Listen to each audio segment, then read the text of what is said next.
Bem, meus caros, a passagem do ano é sempre uma ocasião de ver uma multidão de pessoas que têm um comportamento eufórico, até mesmo irracional.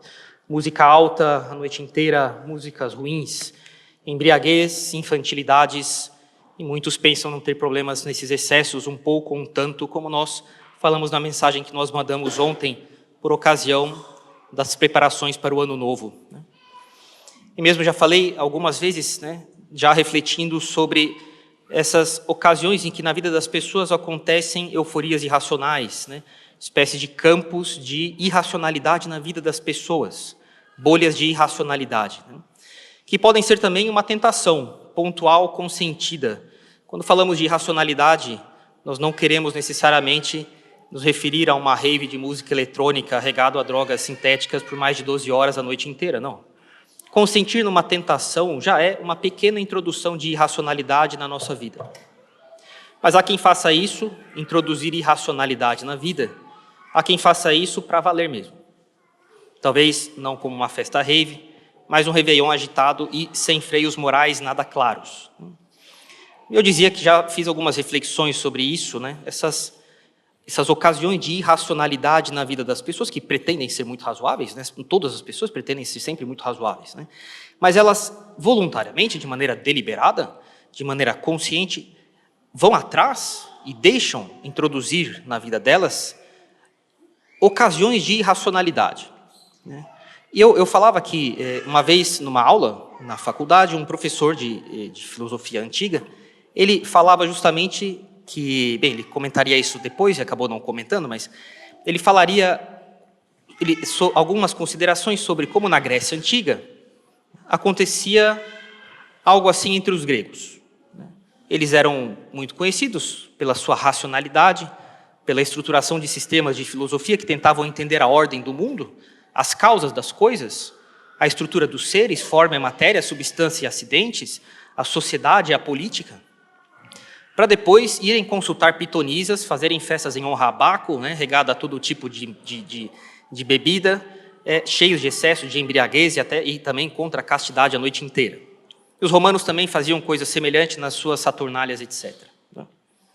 Então, como pode pessoas, sociedades que tenham um bom potencial de vida racional, que construíram sistemas de filosofia, tinham bibliotecas, tinham escolas de estudo, mandavam os seus filhos para mestres que ensinariam geometria, oratória, leis, que estimavam as virtudes, estimavam a vida racional, estimavam o estudo, a capacidade da razão de conhecer o mundo, de conhecer Deus, escorregarem para essas coisas irracionais, que é o que acontece na nossa sociedade, também no Ano Novo, mas também nas festas em geral.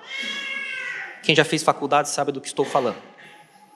Faculdades que afirmam ser o centro da ciência na nossa sociedade, terem os professores mais capazes da nossa sociedade nas mais diversas esferas de assuntos, bibliotecas de estudo, e que dão livre passagem para todo tipo de irracionalidades. Festas a noite inteira, regados a todo tipo de bebida e de drogas, etc. E isso é muito bom, eles consideram essas coisas muito boas.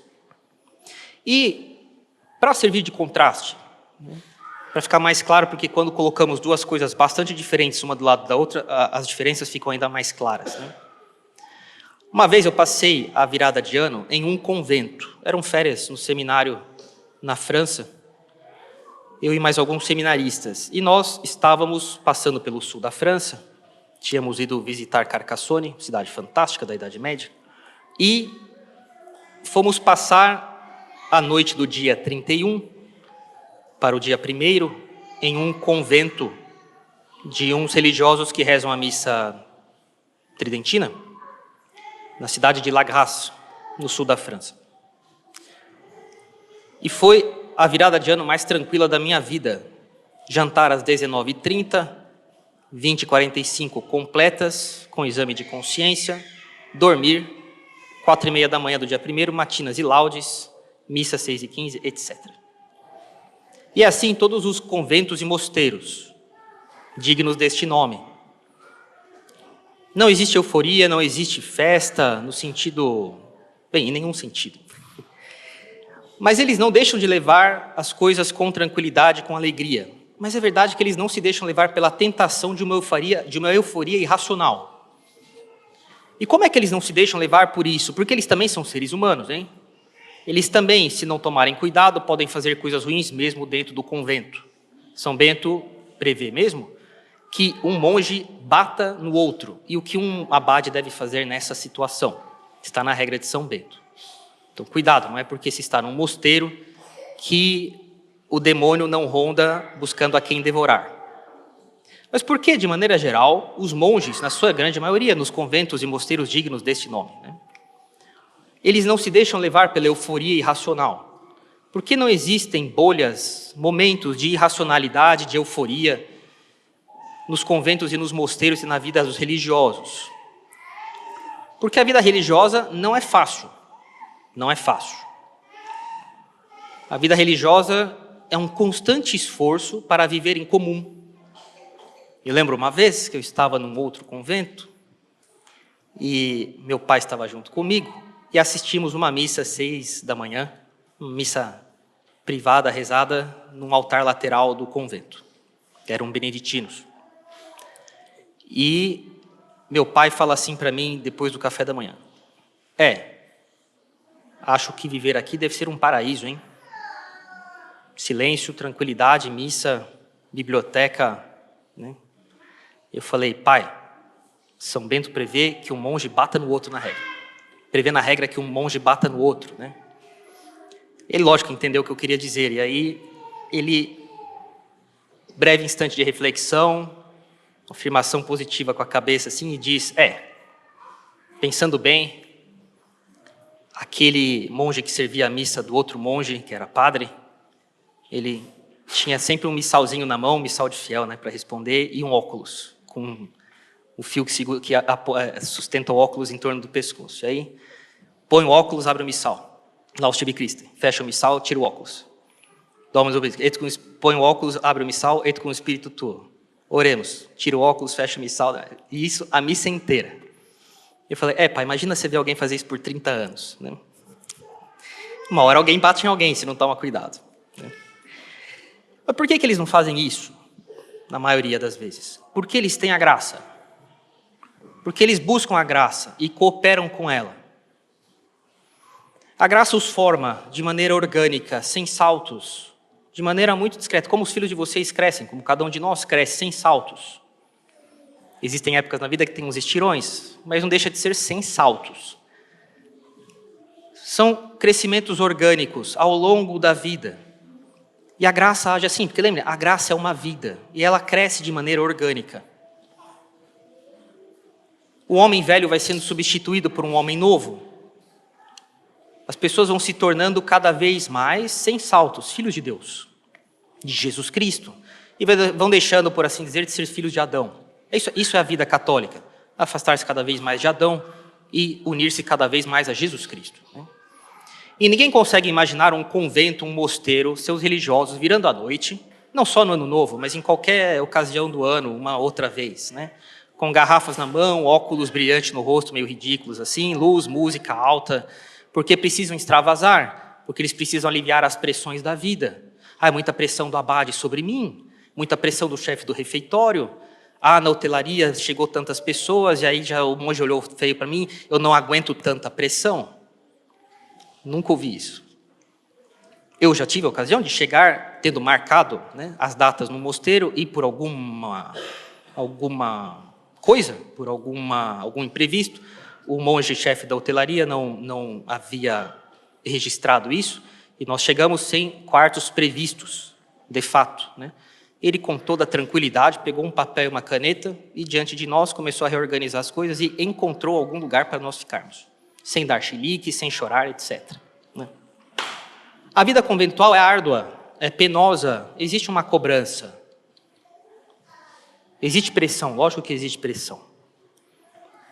Não como a dos trabalhadores numa mina, mas é árdua.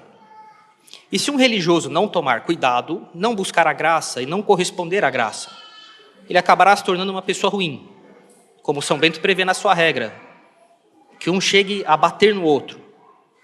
E orienta o abade a saber o que fazer com essas coisas, num caso assim. Mas Mas nós católicos, nós temos também esse mesmo espírito. A vida religiosa é a vida do Evangelho levada à sua perfeição. Nossa vida é um diminutivo da vida do Evangelho. Uns mais, outros menos, né? E nós católicos nós temos um outro espírito diferente do espírito do mundo, que se diz muito racional, mas que morre de vontade de encontrar, e cada vez mais frequentemente, brechas para se deixar jogar na irracionalidade. Festa, bebedeira, gritaria, etc. Né? Nós católicos nós temos um outro espírito. O Ano Novo é a conclusão da oitava de Natal, cujo espírito, desde o começo, é de recolhimento, de paz, de contemplação, de luz. A oitava de Natal hoje é especialmente dedicada a Nossa Senhora. Isso é muito visível no breviário, nas antífonas do breviário, a insistência do fato, né, de que aconteceu algo fantástico na história do mundo. Uma virgem foi mãe de Deus, sem perder sua integridade. As orações do dia de hoje são todas dedicadas a Nossa Senhora. Orações que falam que pela fecundidade de uma virgem, o mundo recebeu uma salvação eterna. Recebemos entre nós o autor da vida, nosso Senhor Jesus Cristo. Está na oração da coleta hoje. Né? E Nossa Senhora é o modelo da vida tomada pela graça. Nas dificuldades da vida, um parto no local não muito desejável, perder sua casa quando teve que fugir no meio da noite para outro país e morar durante anos em outro país. Eu gostaria que vocês pensassem muito bem o que isso quer dizer. Outros costumes, outra língua, outra religião do lugar, outra culinária, outra arquitetura, outras roupas do lugar. Né? Tudo muito diferente durante anos. Não foi fácil. Perder o filho durante 3 dias, sem saber onde é que ele estava e o que poderia ter acontecido com ele. Certamente ela se lembrava de quando Herodes queria matá-lo, vai saber o que é que aconteceu agora? Na morte de Jesus Cristo, na cruz, etc., nenhum escândalo, nenhum desespero, nenhuma perda de controle, muito sofrimento, mas em perfeita virtude. Nenhuma brecha para extravasar nada, não havia o que extravasar. A vida dela era tomada pela graça. E é o que a vida católica busca fazer, em primeiro lugar nos conventos e mosteiros, também nos seminários e nos institutos de vida sacerdotal, mas também na vida familiar de cada um, porque nossas famílias não são pagãs, são católicas. O que marca a nossa família é a sua entronização ao Sagrado Coração, somos consagrados a Nossa Senhora, etc. Não somos famílias de pagãos. E é sob essa luz que nós devemos alinhar hoje nosso Ano Novo. Buscar a graça é o resumo deste sermão. Se for guardar alguma coisa desse sermão, levem para casa isso.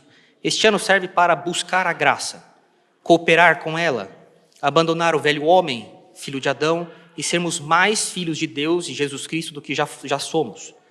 Acabar com a irracionalidade pecaminosa na nossa vida, não cultivar ou fazer vista grossa para brechas de irracionalidades sob o pretexto de aliviar a pressão da vida.